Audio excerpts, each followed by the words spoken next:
Hello everybody, welcome to my bar. Thought I'd have a few drinks today.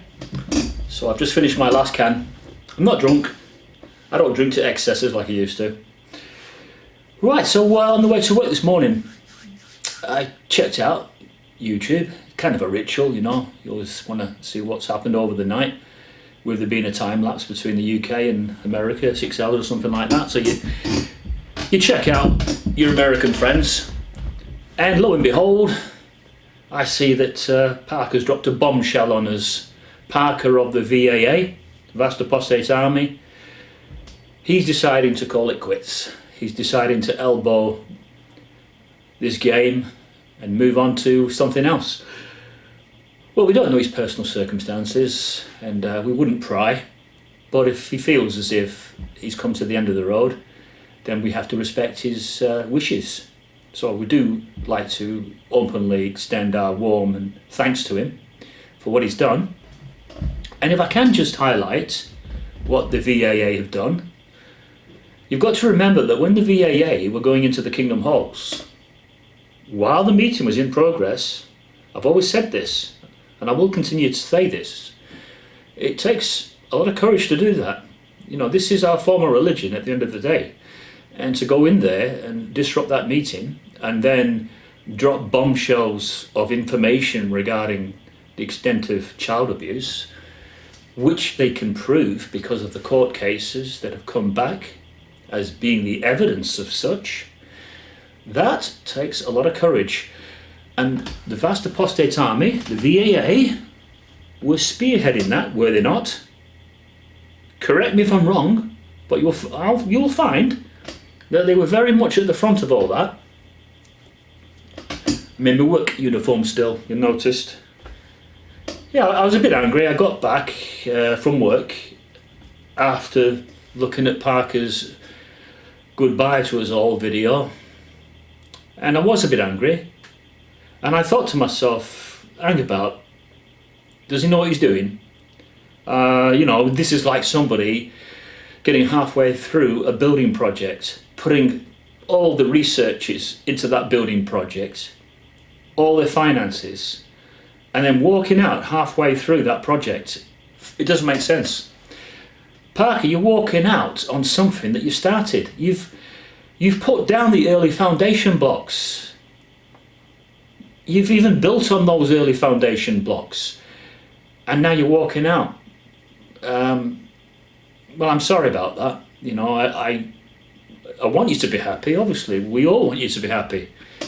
And if a bit of soul searching is needed, then that has to be the case then, doesn't it? But someone once said to me, they said, I was broken when I left the Jehovah's Witnesses, and since going on the apostate channels, he says, I'm more broken now than I ever was. I'm not going to say who that person was, but I remember him vividly saying that in one of the reply questions on a video that I did.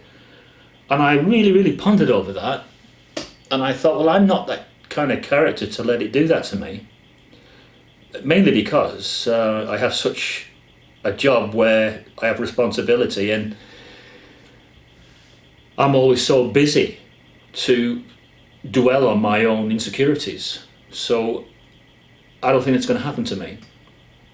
And one thing that has sort of reinforced my thinking lately is the visit from my mother. She came round last Sunday and we sat for 2.5 to 3 hours, and we talked about the extent of the child abuse that has now been brought to her attention by the elders by way of the Faithful and Discreet Slave. They had a special meeting on it about just how serious it really is. And then they went back right through biblical chronology and said that child abuse was probably there in the 1st and 2nd centuries. Although I don't know that myself, I have no evidence to support that. But I think what they were trying to say was that it's always been a problem, always something that Satan has used. It's a tool that Satan uses to break up a righteous arrangement. That's her interpretation, and I would just say, well, I can't prove either way, whether Satan's using this to break up any righteous arrangement.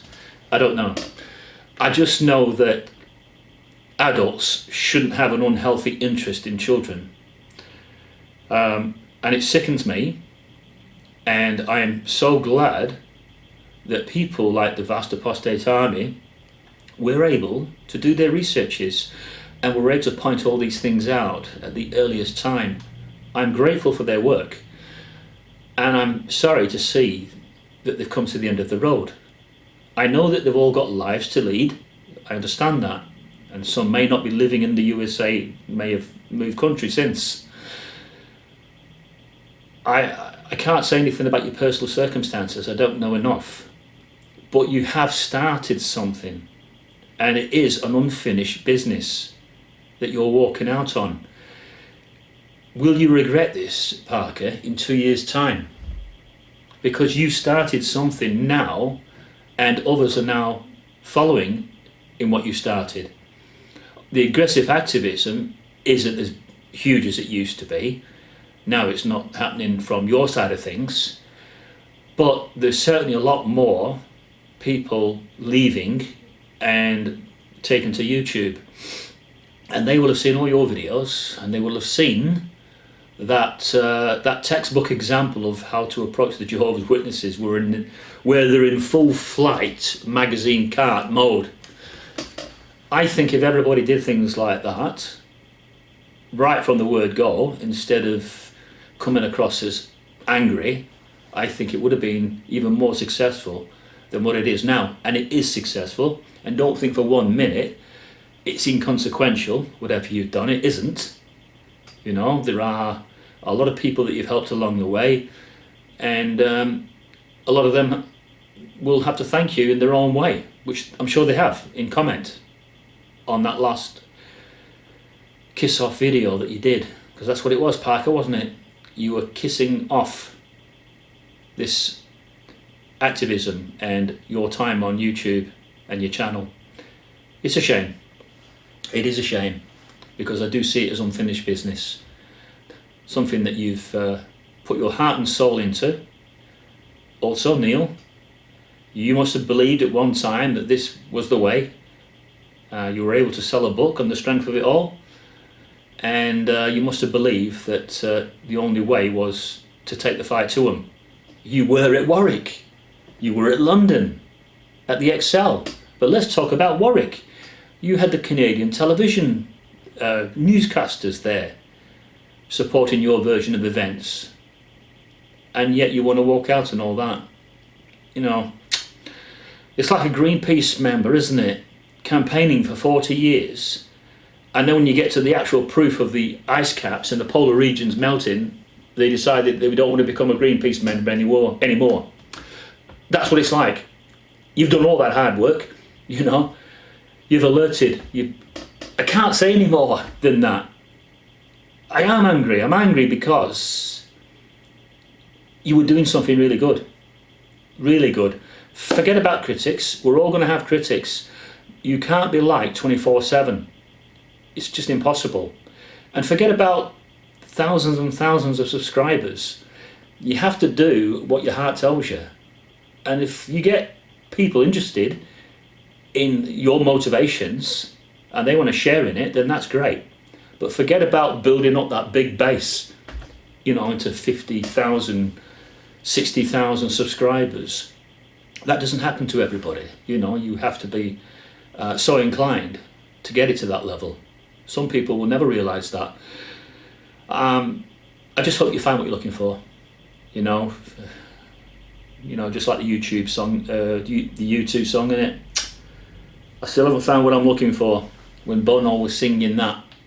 Yeah, sometimes you just get to a stage in life where you thought you found something that made you happy, only to find out it was something that was slipping between your fingers. You couldn't hold on to it because it wasn't what you thought it was. If that's the case, then good luck to you. Good luck to you, and let nobody criticise you for what you have done to date. So all the best, Parker, and the vast apostate army, Tricia, Neil, all of you, for what you've done, for helping all those that had been abused and had to go to court and sit before elders and recount their stories. Thanks for all you've done, and let's hope that you'll still drop in on the odd person every now and again and offer comments and encouragement. And that's all I have to say on the matter. Thank you.